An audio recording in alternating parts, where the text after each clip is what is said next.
वैशाली लोकसभा क्षेत्र में 25 मई को मतदान होना है, जिसको लेकर यहाँ के जो प्रत्याशी है वे सभी लोग अपनी चुनाव प्रचार को लेकर कमर कस चुके हैं।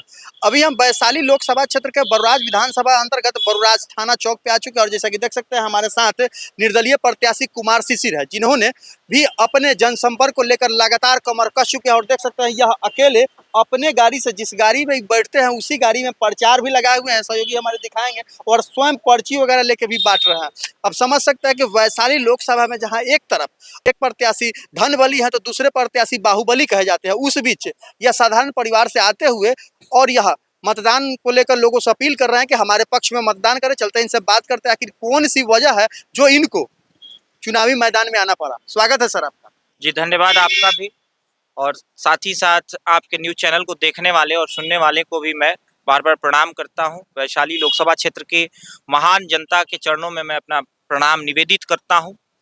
आपने सवाल किया कि ऐसे कौन से कारण हैं जिसको लेकर के मैं चुनाव लड़ने पर विवश हो गया।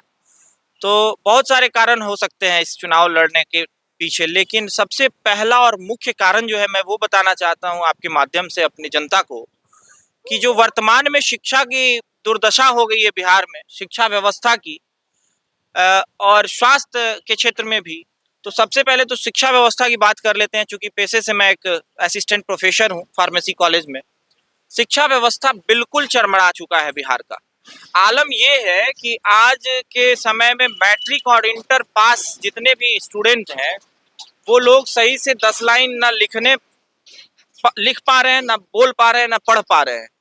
अब ऐसे में अगर कोई शिक्षा ले भी लेता है, मैट्रिक इंटर पास करके या ग्रेजुएशन कर भी लेता है, तो वो फिर क्या करेगा? तो वो मजदूरी करने पर विवश होगा, ट्रेनों में भर भर के दूसरे राज्यों में जाएगा, बेरोजगारी का मार झेलेगा।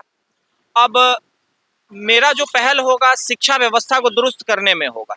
चुनाव आता है तो कोई ना कोई तो सांसद यहाँ से बनवे करेंगे। तो जो लोग अभी सभी लोग शिक्षा, स्वास्थ्य और रोजगार का मुद्दा सब प्रत्याशी उठाते हैं, फिर वही प्रत्याशी जो जीतते हैं तो फिर इन प्रत्याशी जो जीत जाते हैं वह इन मुद्दों से क्यों भटक जाते हैं? उसके पीछे एक बहुत बड़ी वजह है। जिन प्रत्याशियों का इस चुनाव में लाखों करोड़ों खर्च हो रहा है, जो लोग अंधाधुंध रुपया पलट रहे हैं, बोड़े से रुपया निकाल रहे हैं, क्या वो लोग चुनाव जीत जाते हैं तो इस दिशा में कार्य करेंगे क्या? नहीं, कभी नहीं। वो कार्य आपके समाज के बीच का आदमी कर सकता है, जो गरीब और मध्यम वर्गीय लोगों की दुख को, दर्द को, समस्याओं को समझता है। तो मैं एक आम आदमी हूँ, आम घर का साधारण सा लड़का हूँ, 35,000 रुपया तनख्वाह कमाता हूँ। तो मुझे पता है कि कैसे लोगों को अपनी जिंदगी चलानी है, कैसे लोग सरवाइव करेंगे। तो इस दिशा में मैं पूरी तरह से अपना पूरा समय दूंगा, पूरी जान लगा दूंगा इस कार्य को करने में। देख सकते हैं इनका कहना है कि जो लोग अगर एसी में बैठने वाले लोग धूप में मजदूरी करने वाले मजदूर का दुख क्या जानेंगे।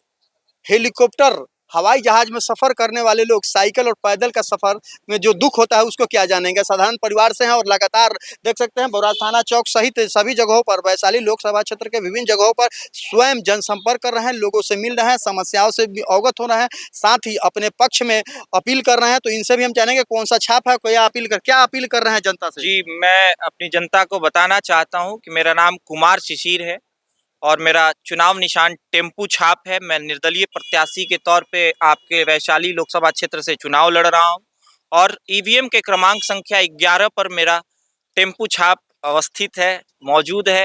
आप सभी जरूर मुझे वोट करें, क्योंकि आप अपने बच्चों के बेहतर भविष्य को सुनिश्चित कर सकते हैं मुझे वोट करके। देखिए सबसे बड़ी बात यह है कि यह आपके अस्थाई बरुराज विधानसभा के अंतर्गत ब्रह्मपुर करमन पंचायत के वासी हैं। अगर यह जीत जाते हैं तो भैया आपको मुजफ्फरपुर, पटना और दिल्ली जाने की जरूरत नहीं होगी, इनसे घर पर जाकर भेंट कर सकते हैं। तो आप लोग मुझे भी बुला सकते हैं लोग, या मैं भी उन तक जा सकता हूँ, या आप इन्हें अपने घर पर भी बुला सकते हैं। तो आप लोग को इस खबर को लेकर आपकी क्या प्रतिक्रिया है और इस जो चुनाव हो रहा है उस चुनाव में आप किनको मतदान कर रहे हैं, कमेंट बॉक्स में आकर प्रतिक्रिया दीजिए।